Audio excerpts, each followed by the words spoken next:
Chhattisgarhi video देखने के लिए हमारे चैनल को सब्सक्राइब करें और दबाएं इस बेल आइकन को ताकि हमारे वीडियो के नोटिफिकेशन आपके पास पहुंचे सबसे पहले।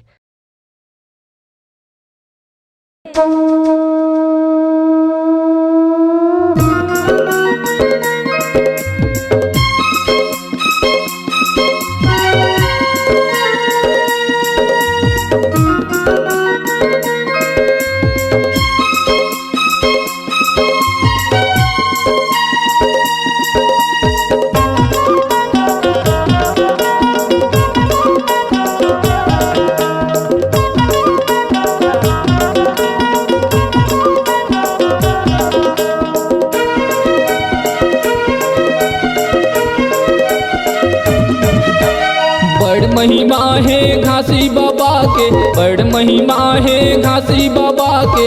कतका करौ बखान, कतका करौ बखान। गिरधपुरी के पावन माटी है मकत चंदन समान। गिरधपुरी के पावन माटी है मकत चंदन समान। बड़ महिमा है घासी बाबा के, बड़ महिमा है घासी बाबा के। कतका करौ बखान, कतका करौ बखान। गिरधपुरी के पावन माटी है मकत चंदन समान। गिरधपुरी के पावन माटी है मकत चंदन समान।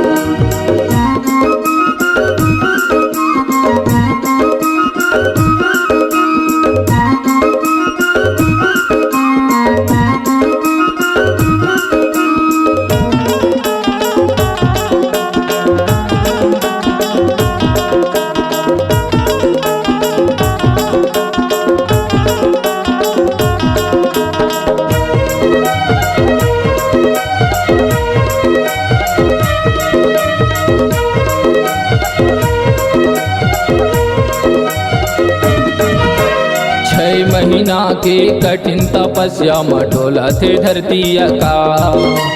12 गड़ा लकड़ी धूनी जलाए बाबा गुरु घासीदास। 6 महीना के कठिन तपस्या मटोला थे धरती आकाश। 12 गड़ा लकड़ी धूनी जलाए बाबा गुरु घासीदास। तपोभूमि मातन लतपा के, तपोभूमि मातन लतपा के। पाए हवै गुरु ज्ञान, पाए हवै गुरु ज्ञान। गिरधपुरी के पावन माटी है मकत चंदन समान। गिरधपुरी के पावन माटी है मकत चंदन समान।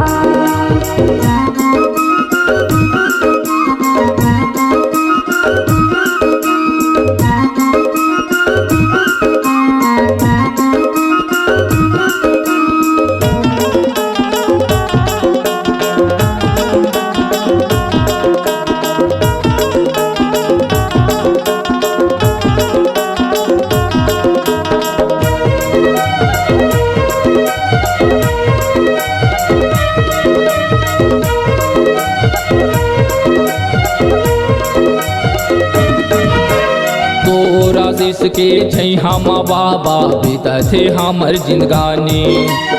अगम पारा तोर महिमा कतक हमन बखानी। तोर आशीष के छै हम बाबा पिता थे हमर जिंदगानी। अगम पारा तोर महिमा कतक हमन बखानी।